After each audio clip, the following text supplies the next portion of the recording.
Breaking update చూస్తున్నాం. తెలంగాణ కాంగ్రెస్ వచ్చే లోక్సభ ఎన్నికల కోసం కసరత్తును ముమ్మరం చేసింది. అభ్యర్థులను ఎంపిక చేసేందుకు ఇప్పటికే వారి నుంచి దరఖాస్తులను స్వీకరించింది. ఈ ప్రక్రియలో మరో కీలక ఘట్టం జరగనుంది. ఈ రోజు కాంగ్రెస్ స్క్రీనింగ్ కమిటీ సమావేశం కానుంది. సీఎం రేవంత్ నివాసంలో జరగనున్న ఈ మీటింగ్ మరి కాసేపట్లో షురూ కానుంది. స్క్రీనింగ్ కమిటీ ఎంపీ అభ్యర్థుల ఎంపికపై చర్చించనుంది.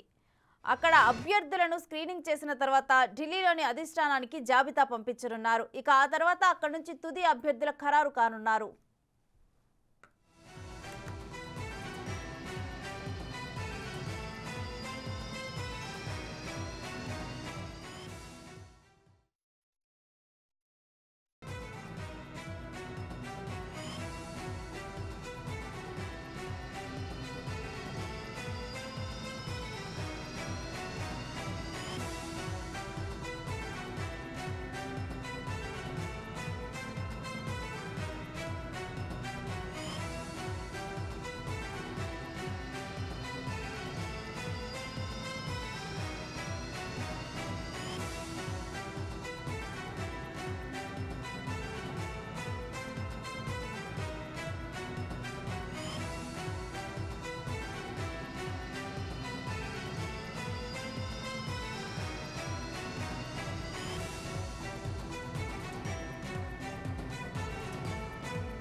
ఇక తుది అభ్యర్థుల ఖరారు గురించి సమాచారాన్ని మా ప్రతినిధి రాంప్రసాద్ అందిస్తారు. రాంప్రసాద్.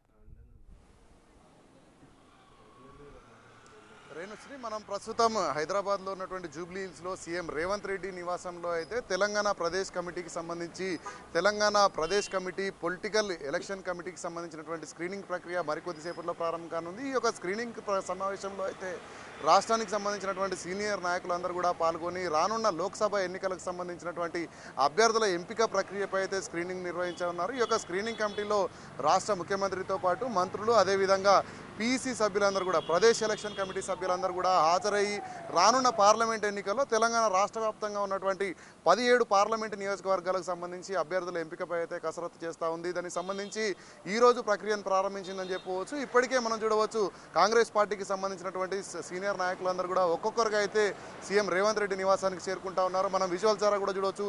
ఇప్పటికే దీనికి సంబంధించినటువంటి మంత్రులు కానీ, ఉప ముఖ్యమంత్రి కానీ వీరందరూ కూడా ఒక్కొక్కరుగా అయితే సీఎం రేవంత్ రెడ్డి నివాసానికి చేరుకుంటా ఉన్నారు. దీనికి సంబంధించి ఇప్పటికే మనం చూడవచ్చు, దీన్ని కూడా గతంలో ఏదైతే ఎన్నికల సంబంధించి పార్లమెంట్ ఎన్నికల్లో ఏదైతే ఉందో దానికి సంబంధించి అభ్యర్థుల ఎంపికకు సంబంధించి ఒక్కొక్క అభ్యర్థి ఎస్సీ ఎస్టీలకు సంబంధించినటువంటి అభ్యర్థులు అయితే 25,000 రూపాయలతో, బీసీ అండ్ అదర్ క్యాస్ట్లకు సంబంధించినటువంటి అభ్యర్థులు 50,000 రూపాయలతో దరఖాస్తు చేసుకోవడం జరిగింది.